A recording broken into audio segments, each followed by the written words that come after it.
Hello, everyone, and thank you so much for joining us again today for Things to Know Right Now. I thank our readers and our listeners for all of the wonderful gratitude notes and the suggestions on ideas for new things to know right now that we can cover over the summer. I just will say to all of you, remember that we are a 501c3 charity and that lives off of donations. And so please, after viewing this talk today as well, consider making a donation to Parkinson's Resource Organization so we can continue doing what we're doing. So our mission is working so no one is isolated because of Parkinson's. And in doing so, we try to find the greatest quality of life available to give to the person with Parkinson's and their caregiver, because this is not a one-person disease process. Mm-hmm. And all the time we're thinking dignity, dignity, dignity. And today I'm bringing to you a huge dignity provider. So in case I didn't say this before, I am Jo Rosen. I'm the president of Parkinson's Resource Organization. And these are things to know right now.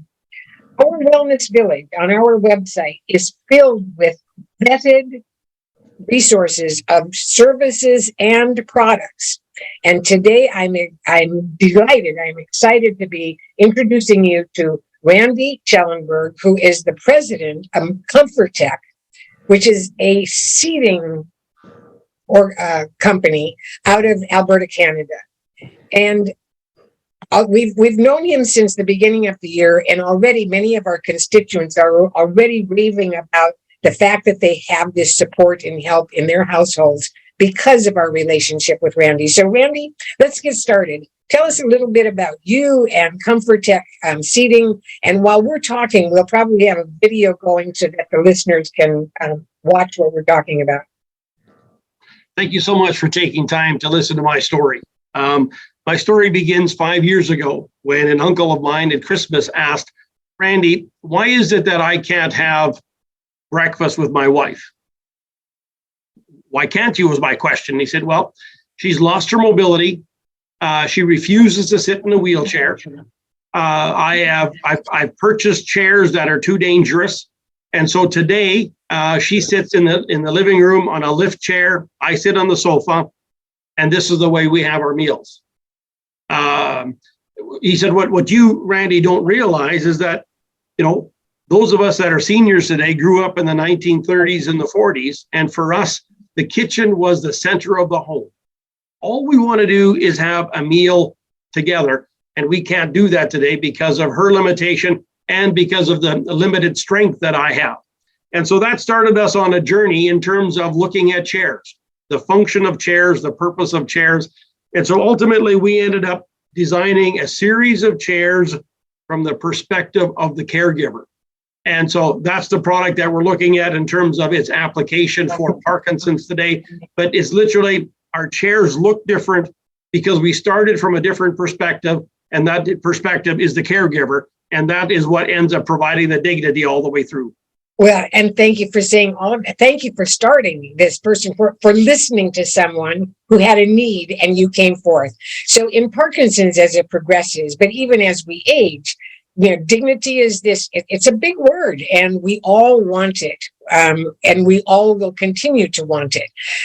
You've talked about the caregiver and not hurting him or herself. And that's one of the first things that we think about. And I know that in the video, I think that we're watching or just watched, that we see that the caregiver is excited to be saying, I did this, I got this person to the table. What a wonderful feeling that it is to have done this where both parties' dignity is kept intact. Would you like to allude to that? What each of us has to deal with today is what we know. And we all understand, especially as it's relating to Parkinson's, is that there's mobility limitations. There are restrictions. There's freezing, there's stopping, there's starting and stopping. And so we use whatever we can. And just like my uncle, he just said, Randy, here's a standard chair that I bought that I don't have the strength to push. Randy, here's a standard chair with casters that's way too dangerous for me to put it on because I risk my wife falling and being taken to the hospital. And here's another chair, one that swivels, that begins to answer some of these things, but it moves prematurely. And so instead of her being able to reach for it with confidence, she reaches for it with trepidation. And so again, the issue is, how can we design products that literally answer all of those issues? And the caregiver is a key one that we looked at in terms of saying, we literally have to reduce the physical demands of the caregiver, because you could only push and shove so and so often and so much weight. And that's exactly the type of thing that we've looked at putting together. So, this is just warms my heart, Randy. So the next thing, though, is that people with Parkinson's want to keep their independence. And so they want to be able to go to the table by themselves, sit down by themselves, and they want to, and we talked about fall prevention, et cetera. But I think there's another video that we can show probably at the same time as we're talking right now about a gentleman who, in maintaining his independence, is able to get to the table with a walker, get himself into a chair. So again, addressing independence, dignity, and also caregiver dignity. But this is really what's good for the person with Parkinson's. And because you can answer that. Parkinson's, depending on what you're reading, has got, 5 different stages in terms of every one of them is just further down that line where you lose more and more of your mobility and more of your independence. But in the earlier phases of Parkinson's, you literally believe that you have the ability of being able to seat yourself just like you normally have.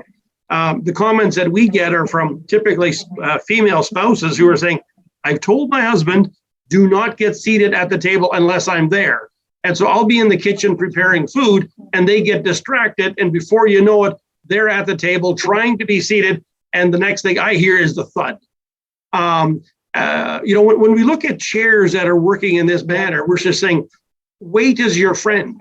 What you're looking for is a chair that is stable, has a wide base, is heavy enough not to move, and yet still has some mobility. And so the primary chair that we focus on in this regard is a chair that swivels. And that is, you take the swivel of the chair and you turn it 90 degrees facing away from the table, and it locks.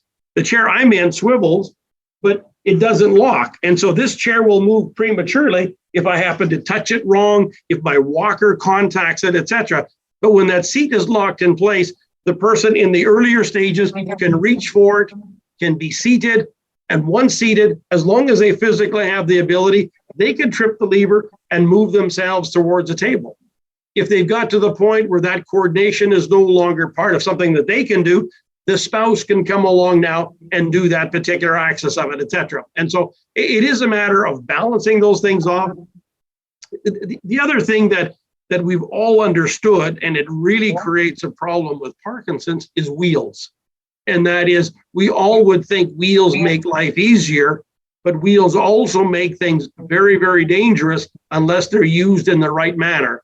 And so the primary chair that we have, we say that it's stable, it swivels, it locks, it provides care without wheels. And so the very thing that gives you the greatest unsettledness is what we've eliminated, but the locking swivel still allows you to bring them up to a table. Well, so I think what's really important here in watching you work through outside of the box a little bit, but so we have chairs that comes from Comfortek, where they're upholstered in whatever color you want, etc. But then if somebody has their own decor and they don't want to change that, you've also created a way where they can use the base and the swivel on their own chair. Not everybody likes my design. I have a son that's an interior designer, etc. And he looks at me and says, well, that's your design, Dad. It functions very well. But there are some places that are saying, I have my own furniture. Why can't I continue to use my own furniture? And that's where we also created one product called the Chair Caddy that attaches to the base of your chair. And so once it's attached to the base of your chair, you as a caregiver are able to move the chair behind the person that's being seated and move them up to a table. So you don't have to buy a chair. You can literally buy an attachment that allows you to use your favorite chair. Everybody has a favorite chair. Why can't we use it even though we've lost some of our mobility? Yeah, I just love it. Just so thinking a little bit outside the box. In my favorite restaurant the other night, I talked to them about this chair because I think that, and about the base, because they could take that base and they could put it at the bottom of any chair in their restaurant, and so someone who came in a wheelchair could be dignified sitting at the table by sitting in one of the regular chairs. So they will probably be getting in touch with you. They love the idea of it. The point that we as baby boomers don't recognize is that, is this a medical issue? Is this a home care issue? And we're just saying, no, where do seniors like to go? They like to go where everybody else likes to go, but nobody wants to be singled out by sitting in the special chair. Yeah. And for restaurants in the hospitality industry to have one or two of these attached to the base of their chairs allows them to be the senior's favorite restaurant in town. Have them come in, have them be seated in a normal chair and moved up to a table.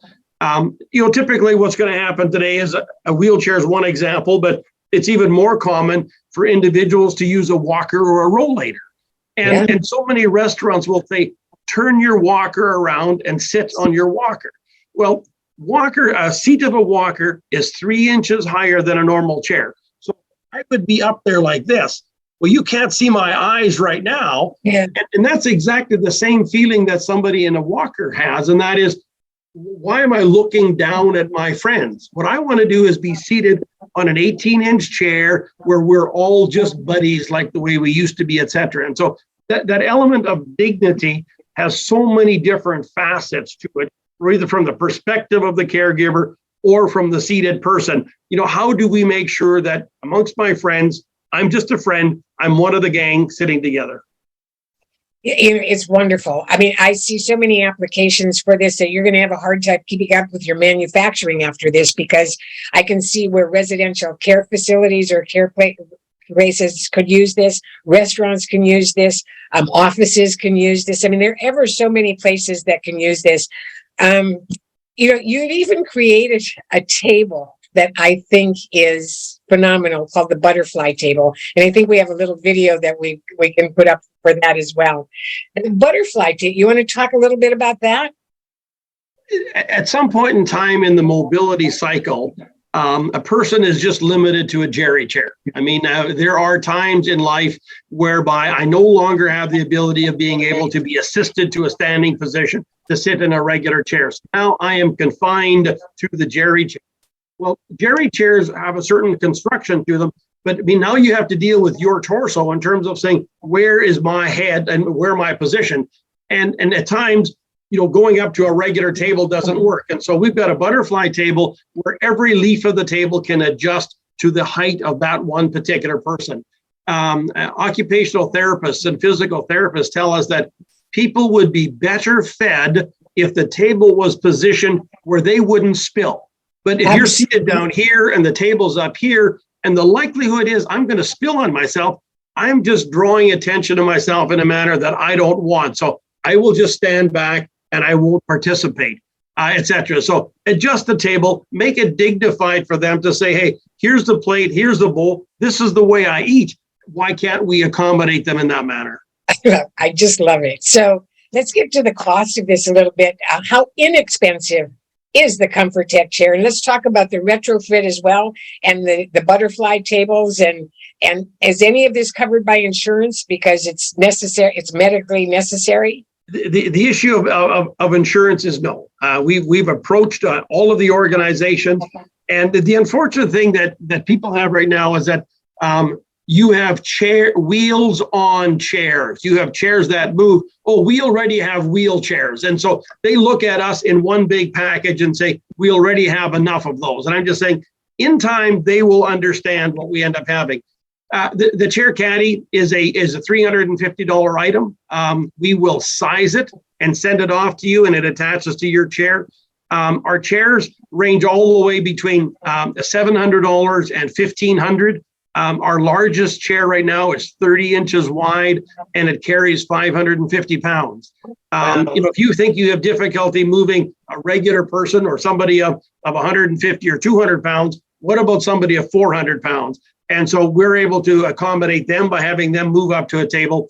And then the adjustable table, there's 2-person tables as well as 4-person tables, and they range anywhere from the $1,000 mark up to the $2,500 mark. I love it because, those are actually very reasonable prices. I mean, and then we can add something else, because on the Wellness Village page where you are on our website, there's an additional 10% discount if someone works it through our website. So that's a nice gift that you've given back to someone, to let them try the chairs and try the tables. But again, I think this is just an incredible invention that you did, because you saw a need, and it's carried through a community that is always looking for quality of life, always looking for dignity, and always looking for some way to make life easier and better for the caregiver, for the person with Parkinson's. Randy, I'm just so proud to have this relationship with you. So I say to you, the listeners here, I'm going to ask Randy if he has got anything to add to this, but pay attention to the newsletter where Randy will be submitting articles that are educational articles about dignity, about quality of life, and about furniture and the use of it as you're going through Parkinson's. Also watch the village meetings when they resume in September, because Randy will also be there, and that's an opportunity for you to ask him questions that maybe I didn't cover today. But you'll get a chance to speak directly to the man who will have the answers. Is there anything else that we didn't cover today that you might have thought of as I was talking? Joe, I'll respond in this manner.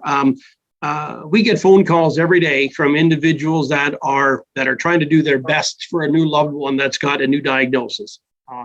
And as I've mentioned to you on more than one occasion, if we can read between the lines, the question that we're really asked is I want things to go back to the way they were.